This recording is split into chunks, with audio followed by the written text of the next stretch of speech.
you need to serve a purpose. Something like this cannot be purely commercial. Cannot. If you're doing something like this for the money, you'd be very, very frustrated.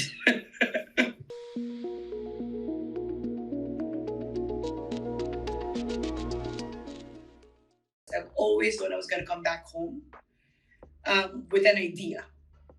I've always wanted to bring certain conveniences in the US and localize them for Filipinos.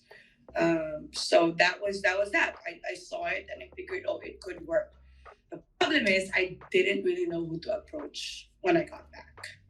I felt like it was going to be either LGU or a township, but I don't know, diba? Parang I was just so I did the storage business first. And from there, we built a relationship with BGC, FPDC, who was our client. So that's how it started. And it was the right time when I offered it to them. And they said, yeah.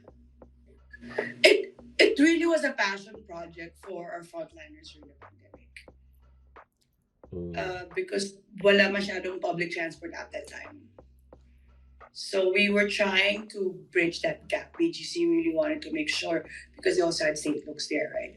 And a lot of their nurses were coming in from outside BGC. And it was sort of bridging that gap in between. So that's where we came into play, and it sort of evolved and grew into its own thing. Yeah, we started with manual bicycles, regular bicycles, and like 20 scooters. Just to try, kinakabahan pa ako nun because it's like, BGC really wanted scooters. In hindsight, I should have listened to them early on.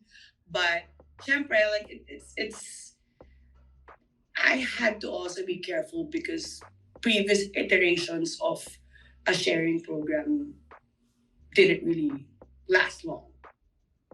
Right? I know two other entities tried it in different modalities and it somehow did not work out. So we're also very cautious, and we're like, you look at it now, you see it, oh, it was an obvious choice. Why not do it? Back then, if no one's doing it, you're like, should I do this?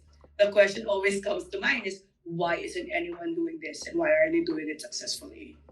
Yeah. So it was a lot of small steps for us in terms of the investments. It was the easiest thing to do was the bicycles first, because that required the least amount of capital and maintenance.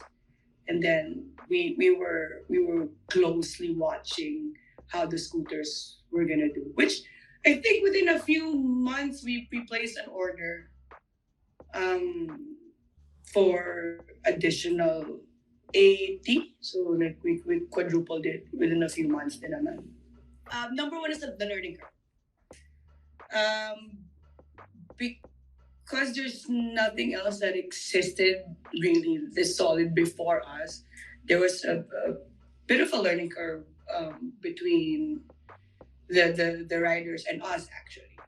We had to sort of learn the pain points of our riders, and the riders sort of had to learn how that whole structure works. One of them in the beginning was that they weren't parking in hubs. So we've set a geofence for GPS, but of course that has a margin of error, diba? I mean, you don't put it exact naman.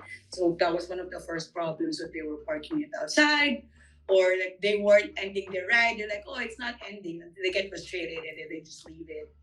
And then they get mad because they get charged. Until now, actually, parang they don't understand why we don't charge per usage. Like they want some people want to be able to rent it, not allow others to use it, but not get charged because they're not on the pedal or on the move. Which is, we also have to make the project commercially viable, so we could keep doing it. Right? It has to be a sustainable business model for sure. So that was one of our pain points really in the beginning. That, and of course the scooters, a few attempts of theft, which we were expecting naman. But those are actually pretty fun every now and then, because we get to test the alarm systems. No one's ever successfully taken a scooter or any device for that matter. But yeah, there's those attempts, and then of course, right now the biggest issue we have is because there's not a lot of available devices. A lot of people use them, not necessarily people who know how to ride. So we have that issue of people riding in sidewalks, double riding. So we're trying to come up with active campaigns to address those issues. Well, we actually just more than doubled in terms of availability of devices. We just launched the e-bikes also, right? So we're watching the e-bikes performance very very closely because we have a feeling that it's actually good for more sustainable transportation, like intercity naman. I think one challenge though is of course the infrastructure. We all know that the Philippines the Philippine roads aren't exactly built for cycling. So it's one of the challenges we have to do, and we're sort of looking for ways to address that. If you're gonna ask me like what I'm hoping for, I would say I'm hoping for, of course, more sustainable transportation. And I know there have been, there's been initiatives towards that, especially with green mobility, with our EVs, like tariff-free rates for the EVs and all that. Diba? So I think we're trying to head towards the right direction. Uh, it's a question of can we execute this properly, right? Us included, right? We want to offer EVs and low cost mobility, but it's always a question of are we able to execute this properly? Can we take care of our cost structure enough to really make it inclusive? Right? Because at the end of the day, we're not blind to where we're operating, right? We're in expensive cities compared to the rest of the Philippines. So there's that. We know we have we're operating on a premium, right? Because we sort of have to also. The question is, are we able to bring this on a scale wherein the cost is enough to really be used as a bona fide means of public transportation for everybody? We are trying, we're working towards that. But there's so many things that go into it. But that's the hope. That's the hope. We hope that we could scale enough to have a cost structure that is really affordable for everybody, right? Technology is expensive, unfortunately. Electricity is expensive in the Philippines. Um, People want the best, but they also want cheap, which rarely happens. Right? It rarely happens, but that's everyone. I think that's every entrepreneur's dream, right? Yeah. You offer it low enough and you scale up, but it's we're working towards it. The most humbling thing for me doing this is that what I learned is that you need to serve a purpose. Something like this cannot be purely commercial. Cannot. If you're doing something like this for the money, you'd be very, very frustrated. Right? That and when it comes to mobility, kasi you have a few 100,000 users. You need to be able to listen to them. And luckily with our systems, the feedback is instant naman. Right? So we're in a very good position because we see on a daily basis how we're doing. We can easily audit ourselves on what we're doing wrong and what we're doing right, which is, again, thank God for technology that we can do that nowadays. And then we have writers that give us feedback. So that's very important, listening to your market, because what you think is best isn't necessarily what it is, right? Sometimes it's hard to get out of that entrepreneur mindset, especially when no one's really stopping you. Yeah. You're your own boss, so it's like you can go with what you want.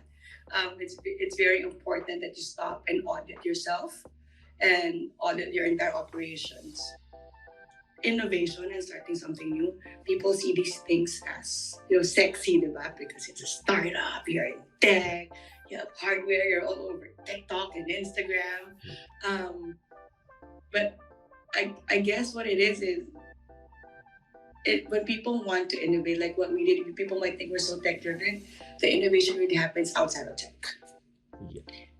Especially in the beginning when we couldn't scale up yet because we're testing things out, we actually took on an advertiser. So, which is like the least tech savvy way to bring in subsidy for the rides, diba? So I guess it's those it's that.